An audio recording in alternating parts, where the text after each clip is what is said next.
All right, everybody, welcome back. So we've had a lot of new people to the channel, a lot of new clients come through, all areas of kind of business, and a lot of similar questions tend to be asked. How did you start? Where did you start? How did this happen?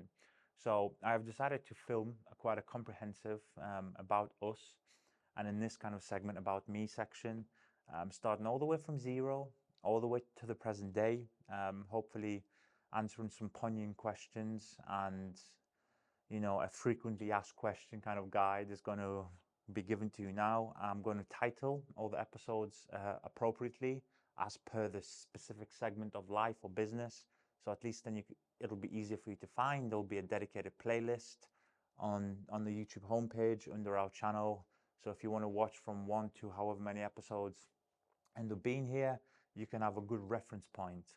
So starting from the very beginning, I don't know if you can hear it in the tone, in my accent, but I am not originally from the UK. I'm not originally from, obviously now South Yorkshire, or before from Mansfield. These areas are not, um, let's say, natural to me. So originally I am Ukrainian. I'm a full, a full-bodied and a full-blooded, that's the word I was looking for, Ukrainian. I was born in a time where, in fact, my birth year, specifically 1991, um, was when the actual Soviet Union collapsed fully. So my mother was going through her higher educational studies. She was going through a doctorate, a PhD. Um, she likes to tell that to everybody, a doctor, even though she's not technically a practicing doctor. She was going through a time, of course, as a student. If anyone watches this who's a student or knows, the basic schematic of studentry at the time, or in general, you don't have a lot of money, okay? And especially when you go to that level of education, you have completely no money because it's very expensive. So my mother had me when she was at university. In actually, it was in Russia. Of course, it was the Soviet Union, so everything was Russia. Um, she had me at the time. The Soviet Union had collapsed, and magically, little Nick at the time decided to pop out. So, as you can imagine, no money. Being a young kind of student, I ought to have my mother here to fill in the blanks. But yeah, it was very, very, from what I know of the time, of course, this is the stories that I've been told. The time was horrific. Probably the biggest, if you can call it that, the biggest empire at the time. The Soviet Union had collapsed, as you can imagine. Everybody had a kind of an attitude of I want to get mine. So everybody was just scrambling around trying to save what they can, take what they can in certain cases. So here's obviously my mother, me, newly born, and kind of my family had to do what they had to do to get by. At the hard time, obviously, in the world at the time, it was a global event. So we moved, me and my mother, we moved further south, East Ukraine. That's where obviously my family is, kind of authentic Ukrainian. So we moved into East Ukraine. For reference,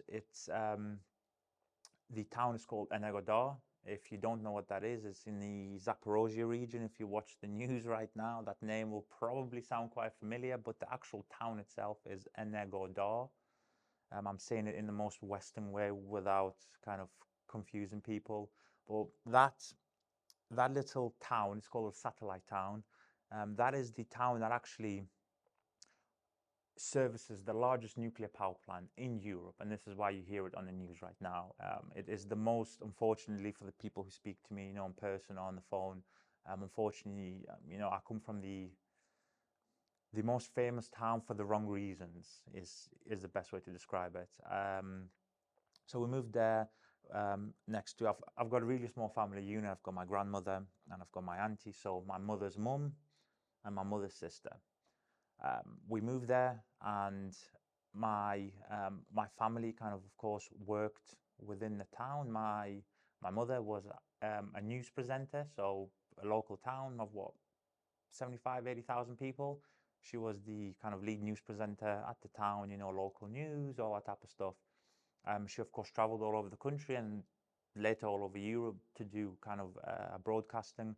But in the town, if you don't know, you can Google it. A typical Soviet town, apartment blocks, all that type of stuff. But this satellite town was kind of special because if you could have a look around it, it's basically a desert, and it was built in a desert, just sand dunes. And of course, if you live in that town, you either work for the nuclear power plant or you are married to somebody who does, or related to somebody who does. So for example, my auntie, she, even now to this day, she is she's a crane operator for moving nuclear waste or nuclear materials. So anything to do with nuclear, whether it's the good and the bad, she will be the one on a crane. Of course, I'm sure you've seen how a crane works, but she would move it all around the nuclear power plant. My grandmother, of course, back in the day, she played her role in kind of building the nuclear power plant. Of course, my grandmother is now retired,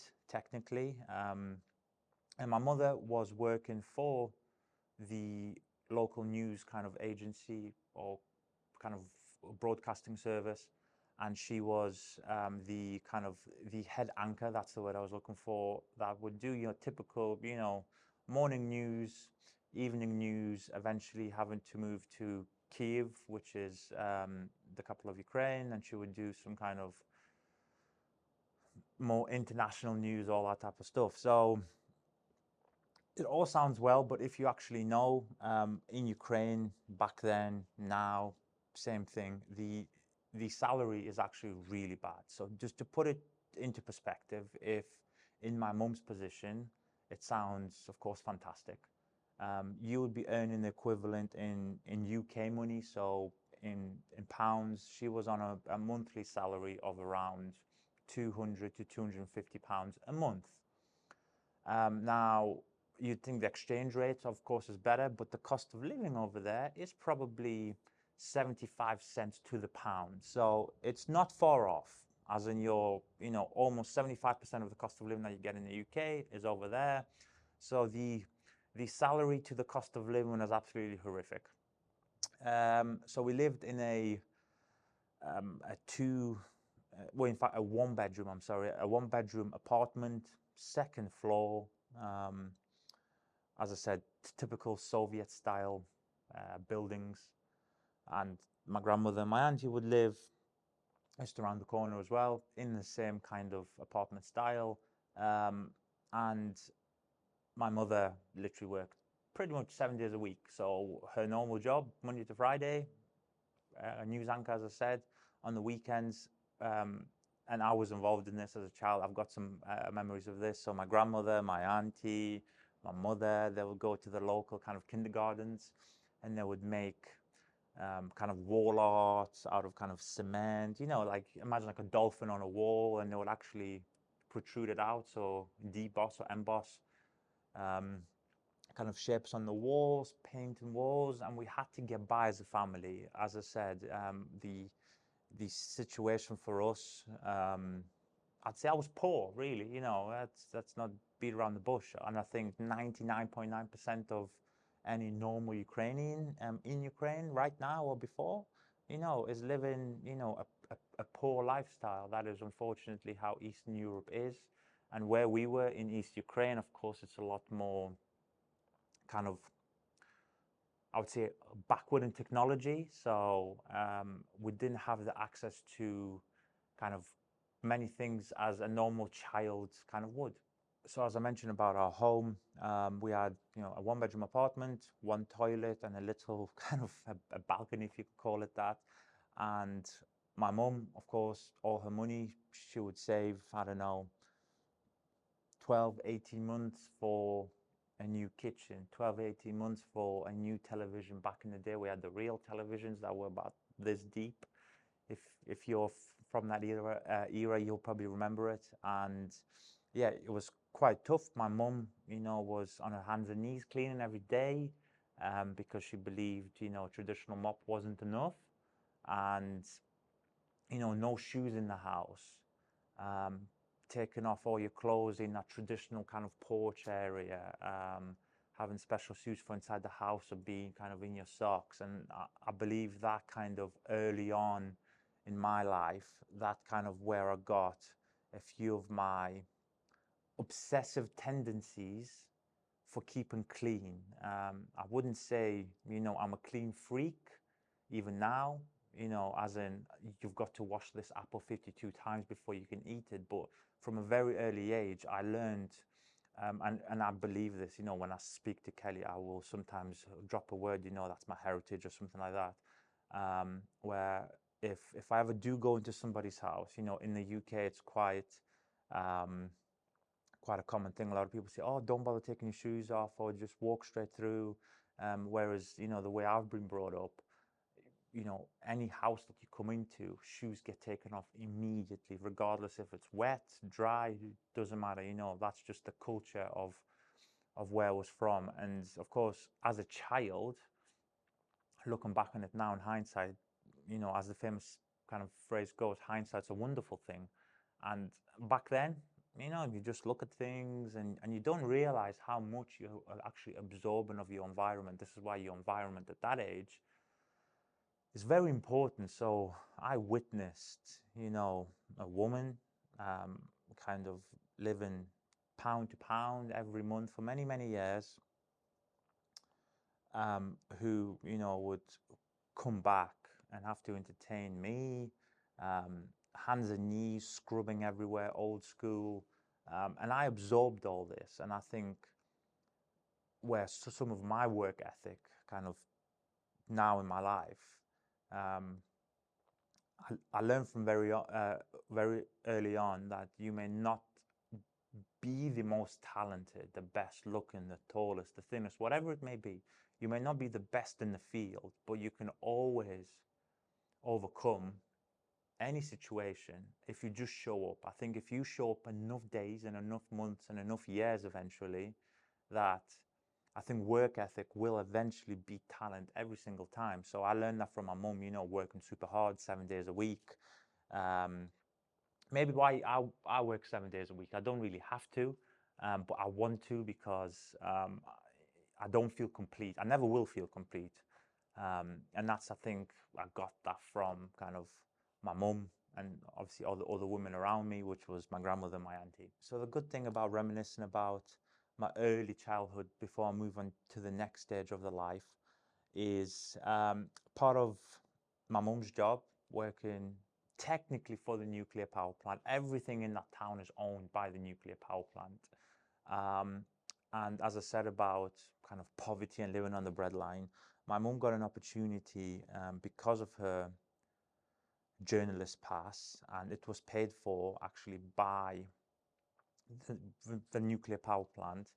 I got to visit the Disneyland in Paris. So this was my first ever venture out of my little bubble. Imagine 75,000 people. I had 2 or 3 kind of young boyfriends, and that's all I used to play, in the summer. That's all I knew. My 3 little kind of friends in school, 3 little friends in school. And I got to venture out of a little town, that village mentality almost. And we went to Paris. So obviously, we went to Disneyland. And I still remember vividly, every time I speak to my mom, or if we're kind of, or if we're reminiscing, we went to Paris, no money, pretty much, imagine. And this first time I got to see, millions of people. What does a million plus kind of city look like? And I remember my first time experiencing the French baguette, the ice cream, the main street in Paris.